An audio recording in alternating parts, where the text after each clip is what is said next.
What's up, everybody? Welcome to Bios3 Raw TV. Now, I got an email, and I always told you guys that I would give it to you straight and raw, unfiltered, and it's exactly what I'm going to do. All right, this guy didn't ask me to make this email, and he probably doesn't want to hear what I have to say right now, but I think he should listen. I think all of you guys should take a good 5-6 minutes out of your day to listen to what I'm about to say right now, because I think the advice this guy was looking for, some YouTubers or just people in general would just, tell him what he was asking and not read any more into what, they wouldn't even look at this email and think the things that I'm thinking, and I don't know, whatever. So the title of the email is Supplements. He said he watches all my videos. He's 39 years old, which, I'm 40, so we're pretty much the same age. Have been recovering from a double lung transplant over the last year and a half. He's been lifting 6 or 7 days a week due to the surgery and all the meds that he has to take. Now you have to take anti-rejection drugs and all this kind of shit. I lost most of my muscle mass and my testosterone was low as hell. I ordered 1 Andro Max as well as some 4 Andro. Wanting to build muscle mass as well as strength, of course. In your opinion, is there anything else that you would recommend? Once again, thanks for the videos. Really help push and motivate me to keep pushing forward each day. Now, listen. At 40 years old, right now me, 39 you, I understand right now that I know more about life in general than ever before. And I'm enjoying life more now than ever before. And I don't know whether I have a year, 10 years, 20 years, 50 years. I don't know how much time I have left.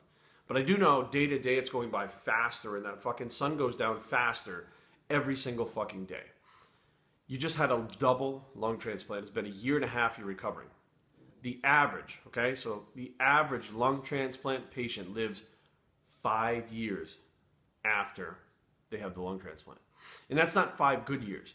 That's 5 years with the recovery from the surgery, as well as the multiple hospital visits that are going to be happening towards the end. And I don't mean the end like as in like the last couple months, but the last maybe 1 to 2 years. So the last 1 to 2 years are awful with all the hospital visits and the decline of your health. And you're already a year and a half into it. That's 3.5 years. You basically have a year and a half left to live what's left of your life. At 39, which is fairly young still. I mean, I call myself old jokingly, but it's fairly young still. You have literally a year and a half left to live your life. And you're worried about muscle mass and getting jacked and your testosterone levels. You're actually worried about this stuff. And, I sit back and I'm like, I get it, because you know what? I'm just as into this shit as anybody else. I'm so addicted to fucking training and being big. And, what would I do with the last year and a half of my life? If I was 25 again, I probably would do the same thing you're doing. Oh, I need muscle mass, got to get jacked, whatever the case may be. At 40, seeing the things that I've seen, doing the things I've done, listening to the older people around me, watching people die, watching people's health fail, watching how short that time actually becomes from start to finish, where your life is over. More than likely you have some loved ones. I don't know if you have kids, but you have parents, uncles, aunts, brothers, sisters, cousins, whatever the case may be. Let's say you don't. Let's say for some fucking strange reason you have nobody in your life. Travel. Visit different places. Do something that really, going to the gym every day and sitting there fucking training and trying to gain the most amount of muscle mass, where the last 2 years when you're going to hit all these hospital visits and your brain is not going to be functioning properly because there's not enough oxygen and you're sick and these anti-rejection drugs, everything is fucking you up. You're going to wish you had that year and a half back of actual health and feeling good to not fucking, instead of wasting it trying to fucking gain muscle and worrying about it. Yes, eat healthy. Yes, train if you enjoy training. If you like training and it's part of your fucking day and it makes you feel good, do that. But worrying about, I have low test and, I want to gain muscle mass back. I lost all my muscle mass. Like, don't forget the lung disease. There's a disease in your brain that's making you think that is something that's important right now. What is really important? Far be it from me to tell anybody what's important to them in their life. But I don't think that people stop and think, because if you're not on death's door right this second, it seems like it's so far away. And that's not the case. The case is a double lung transplant. You are on borrowed time. You have been given a gift, okay? You have been given someone's lungs who passed away, that donated them to science, so you can live the fullest life you can while you can. Worrying about stuff like muscle mass, low testosterone. If your testosterone is low enough, guess what? The doctor would be giving you testosterone replacement to keep your hormones in check. If not, You know, maybe the doctor looks at it like this, like, look, you know, you got about a year and a half before you start to decline. Doesn't make any sense to put this stuff into your body now because it's not really going to change the effect of it. I mean, if you feel like shit, that's one thing. Go to a, you know, rejuvenation clinic, get on some tests, get on some growth, get on some thyroid, shit like that to make you feel better and give you the fullest, you know, life that you can give with the most experiences and the most fulfilling life you can give. But man, trust me, I mean, you're worried about what supplements to take, worried about muscle mass.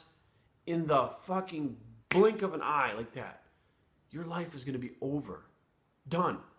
And whatever you obsessed with this thing with which a lot of us do, you know, I just hope you don't look back and say, fuck, you know, I wish I had done this, I wish I had done that. The number one thing that older people, they took a survey or they did whatever, study, survey, whatever the case it was.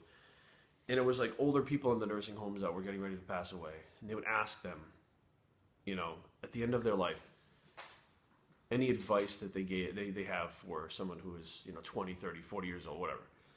And every single one of them, it was across the board, every single one of them said that they have regrets. They regret not taking chances, and they regret not focusing on the stuff that's really, truly important. And you know, most of them didn't realize it was important until they're ready to fucking die. And at that point, you're in a hospital bed, 90 years old. It's too late. You know, and not that what the fuck's going on over here? Not that, you know, there's not fulfilling things that can be done that, you know, you're doing now that's not fulfilling.